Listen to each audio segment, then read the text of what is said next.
In the last video, I made you a promise. I said I'd show you exactly how to set up automatic investing, step by step, in under 10 minutes. Today, I'm keeping that promise. No theory, no motivation, no complicated language, just the setup. Because here's the thing most people don't realize. Understanding investing and actually starting it are two completely different things. You can watch 100 videos, read a dozen books, understand every concept perfectly, and still never invest a single dollar. Not because you're lazy, not because you're irresponsible, but because the moment you sit down to do it, it feels like too many decisions at once. Which platform? Which account? Which fund? What if I make a mistake? So you close the tab, tell yourself you'll come back to it, and months pass, sometimes years. Today, we fix that. If you have 10 minutes and a bank account, you have everything you need to start. Step 1. Open the right account. In the United States, most people start with one of three options: a 401k through their employer, a Roth IRA, or a standard brokerage account. Let me tell you what each one actually means in plain language. A 401k is a retirement account your employer sets up for you. You contribute part of your paycheck before taxes, which lowers your taxable income today. Many employers will match a percentage of what you put in. That match is critical. If your employer matches 3% of your salary and you contribute 3%, you've instantly doubled that portion. That's a guaranteed 100% return before your money touches any investment. No fund in the world promises that. If you're leaving that unused, you're leaving part of your compensation on the table. If there's no employer match, the next strong option is a Roth IRA. With a Roth IRA, you invest money you've already paid taxes on. The growth inside the account is tax-free. And when you withdraw in retirement, you pay no taxes at all. Over 20 or 30 years, that tax-free growth can be worth tens of thousands of dollars. Most people don't fully appreciate that until later in life. If neither of those applies to your situation right now, a standard brokerage account is a perfectly solid starting point. No income restrictions, no strict withdrawal rules, full flexibility. You can start with any amount and adjust over time. Here's what matters most at this stage. Your first account does not need to be the perfect account. It just needs to exist. Progress beats perfection. Always. The most trusted platforms, Fidelity, Vanguard, Schwab, all let you open accounts fully online. You enter your details, connect your bank account, verify your identity.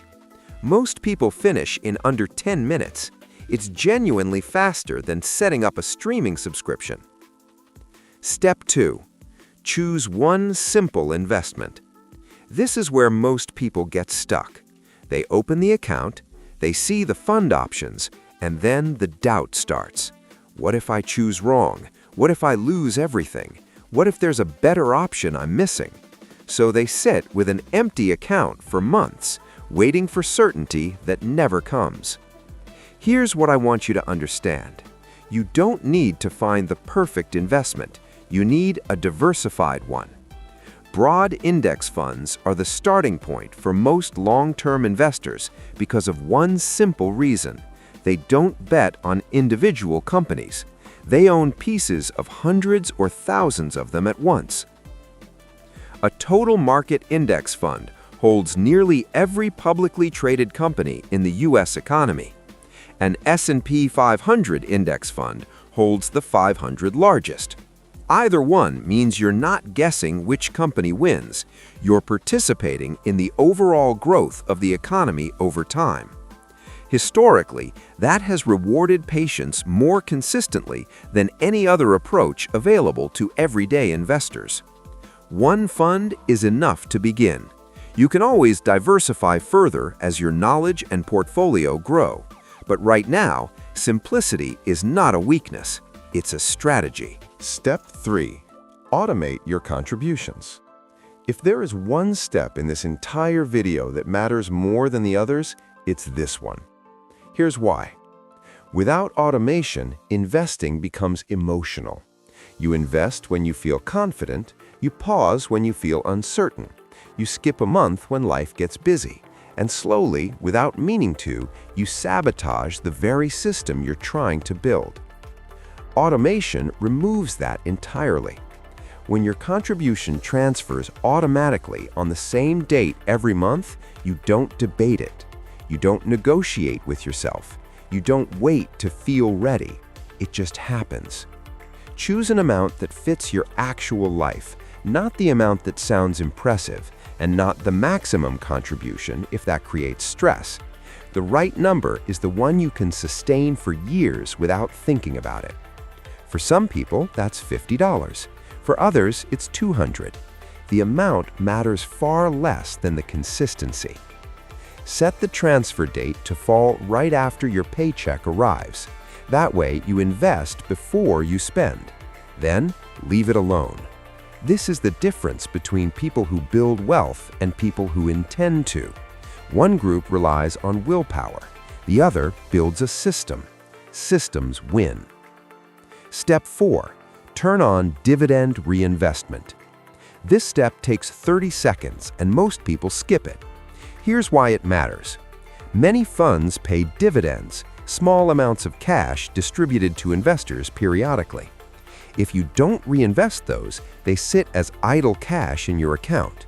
If you do reinvest them automatically, they immediately purchase more shares. More shares generate more dividends.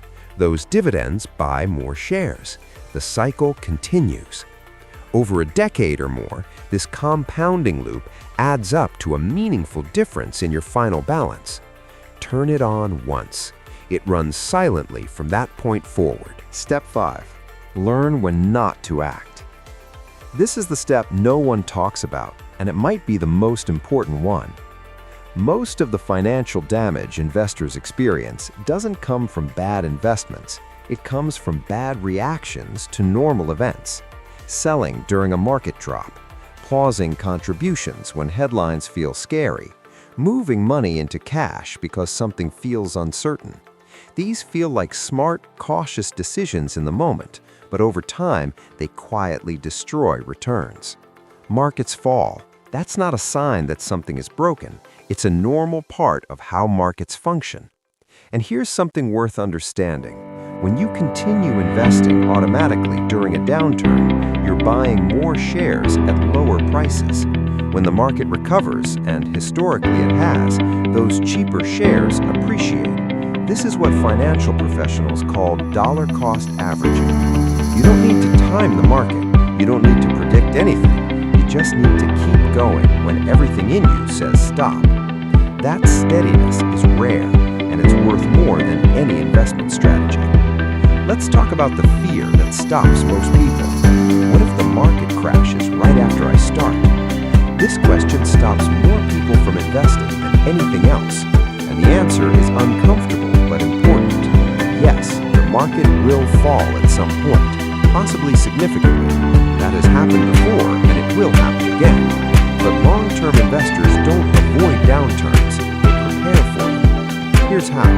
Before you invest, build a separate emergency fund, 3 to 6 months of living expenses, kept in a savings account, untouched.